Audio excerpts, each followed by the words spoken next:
فلا أقسم. أعوذ بالله من الشيطان الرجيم. فلا أقسم بمواقع النجوم وإنه لقسم لو تعلمون عظيم. إنه لقرآن كريم في كتاب مكنون لا يمسه إلا المطهرون تنزيل من رب العالمين. أفبهذا الحديث أنتم مدهنون وتجعلون رزقكم أنكم تكذبون.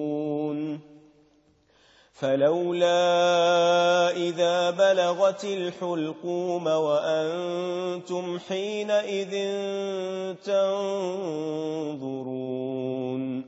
ونحن أقرب إليه منكم ولكن لا تبصرون.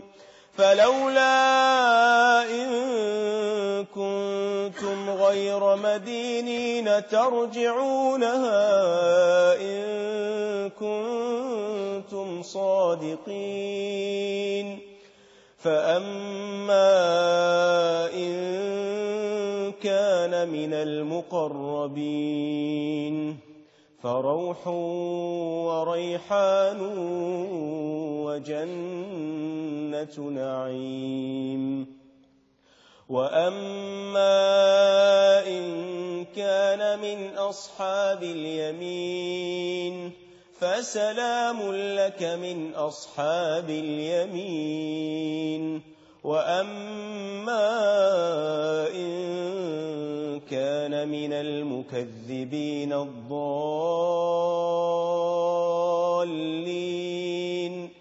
فنزل من حميم وتصلية جحيم. إن هذا لهو حق اليقين فسبح باسم ربك العظيم.